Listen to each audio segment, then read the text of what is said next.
Hi, this is Valeria from Peru. How could you describe the core story of Avatar in just a few words, their main themes and clans? Hi, Valeria. Wow, just a few words. It's hard. It's 3 hours of film, so it's hard to do just a few words, but it's very emotional. We're going deep into grief, right, with the Sully family and confusion, and the war. The bad guys just won't leave. And now we have more bad guys, including the Ash people, that come to make things even more complicated for the Sullys. And yeah, what would you say? Well, I'd say it picks up right after Way of Water, and they are mourning the loss of their son, Natayam.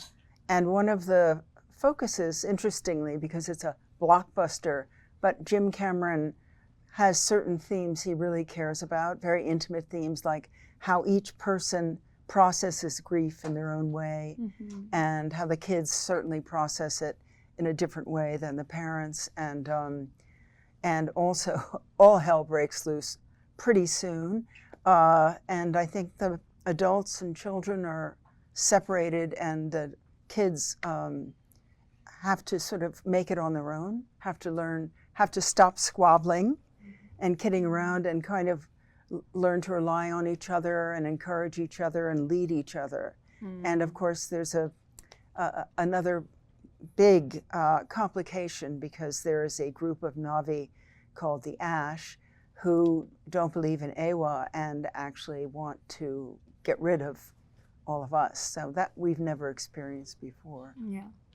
There's a lot of, one of the big themes in this one, I think, is that at what point is it necessary to fight as well? And it's really interesting because I'm a pacifist, so it's a hard question to see people deciding, okay, now is the moment that we need to fight. Yeah, that is true. It's a really big part of it. A dialogue I think we're having on this planet too. Yeah.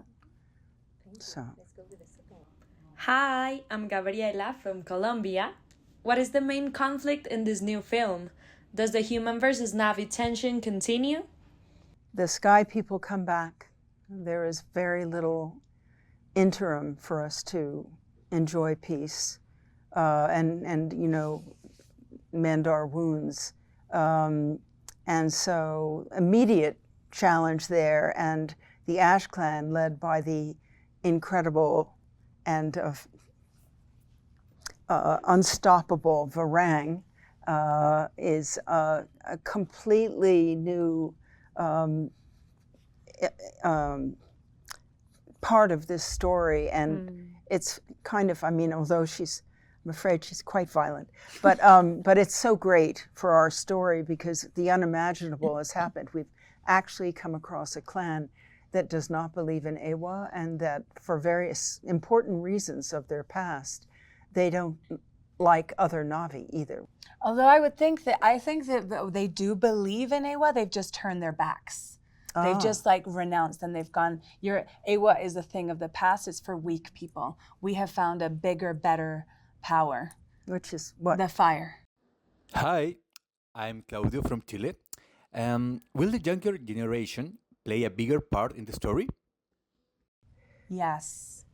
Yeah, I think I'll speak as one of the kids. She's the teenager of the year. I know. Well, I don't know if I, but yes, because you start our story in this magnificent way, floating on these metazoids that are creatures that take you through the air in a very graceful way, and you see lots of Pandora.